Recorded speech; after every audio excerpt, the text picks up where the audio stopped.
नर्मदा घाटी विकास विभाग की 3 प्रमुख परियोजनाओं अपर नर्मदा, राघापुर बहुउद्देशीय और बसानिया बहुउद्देशीय परियोजना के डूब प्रभावितों को मोहन कैबिनेट ने बड़ी राहत देने का फैसला लिया है। डूब प्रभावितों के लिए डीपीआर में तय 1656.02 करोड़ रुपए की राशि के अलावा 1280 करोड़ रुपए का अतिरिक्त विशेष पैकेज स्वीकृत किया है। ये परियोजनाएं अनूपपुर, मंडला और डिंडौरी जिलों से जुड़ी हैं, जहां लंबे समय से मुआवजे और पुनर्वास को लेकर मांग उठ रही थी।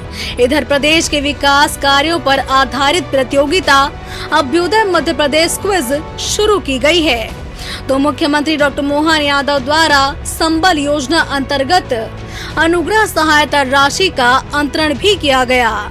7,227 प्रकरणों में 160 करोड़ की राशि सिंगल क्लिक के माध्यम से अंतरित हुई। अगर आई तो हाथ में या गांठ में पैसा ही हमको सबसे बड़ा संबल देता है। ऐसे में ये सभी प्रकार की संबल की योजनाओं के आधार पर अंत्येष्टि सहायता, सामान्य मृत्यु सहायता, दुर्घटना मृत्यु, आंशिक स्थायी अपंगता, स्थायी अपंगता, इतने प्रकार से कैसे कैसे जोड़ करके हर स्थिति में सरकार आपके साथ खड़ी है। आपकी मेहनत का सम्मान करते हुए आपके जीवन की कठिनाइयों की गारंटी लेती है। मुख्यमंत्री ग्राम सड़क एवं अवसंरचना योजना के तहत वित्तीय वर्ष 2025-26 में करीब 3,810 कार्य पूरे करने की अनुमति दी गई है।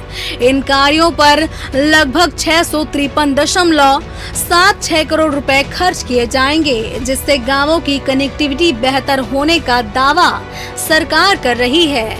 वहीं शहरी परिवहन को गति देने के लिए भोपाल और इंदौर मेट्रो रेल परियोजना के संचालन और रखरखाव के लिए 90.67 करोड़ रुपए के बजट प्रस्ताव को मंजूरी दी गई है। युवाओं के लिए मुख्यमंत्री उद्यम क्रांति योजना को वर्ष 2026-27 से 2030-31 तक जारी रखने का निर्णय लिया गया। यह योजना के तहत 905.25 करोड़ रुपए के व्यय को स्वीकृति दी गई है, जिससे कि 18 से लेकर 45 वर्ष के स्थानीय युवाओं को 50,000 से 50 लाख रुपए तक का ऋण मिल सकेगा। सरकार 3% ब्याज अनुदान और 7 वर्ष तक ऋण गारंटी शुल्क भी देगी। पर्यावरण और वानिकी के क्षेत्र में प्रदेश में 6 वन विज्ञान केंद्र स्थापित करने का फैसला हुआ है, जिस पर 48 करोड़ रुपए खर्च किए जाएंगे। मुख्यमंत्री ग्राम सड़क एवं अवसंरचना योजना के सूचकांक को भी 2 से 3 किया गया है। इससे 3,810 कार्य जो लगभग 693.76 करोड़ के, अब उनको भी ये जारी हो सकेगा और उनके काम पूरे किए जा सकेंगे। भोपाल और इंदौर मेट्रो रेल परियोजना के संचालन और रखरखाव के लिए राजस्व मद में बजट का प्रस्ताव आज कैबिनेट में लाया गया था। 25-26 के लिए 90.67 करोड़ की राशि का प्रावधान किया गया है, क्योंकि जैसा भारत सरकार के साथ MOU होता है। मुख्यमंत्री उद्यम क्रांति योजना 26-27 से लेकर 30-31 तक निरंतर रखने का प्रस्ताव था, जिसको मंजूरी मिली है। उद्यम क्रांति योजना से काफ़ी लाभ मिल रहा है निवेशकों को।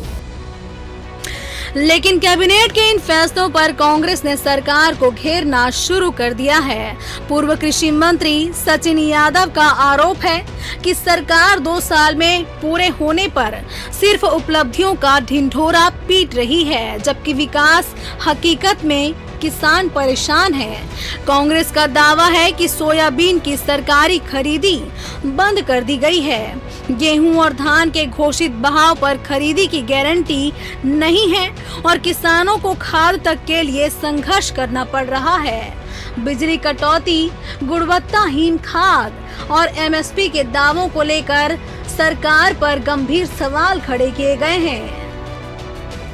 सरकार लगातार दावे कर रही है कि हम खाद की जो वितरण प्रणाली है उसको ठीक कर रहे हैं, खाद की किसी प्रकार का कोई संकट नहीं है, खाद व्यवस्था में किसानों को उसकी मांग के अनुसार, उसकी मात्रा के अनुसार उपलब्ध हो रहा है। लेकिन जो खबरें आ रही हैं, जो खबरें छप रही हैं, तो किसान के पास इतना समय नहीं है कि वो अनावश्यक जो है लाइनों में जाके खड़ा होगा।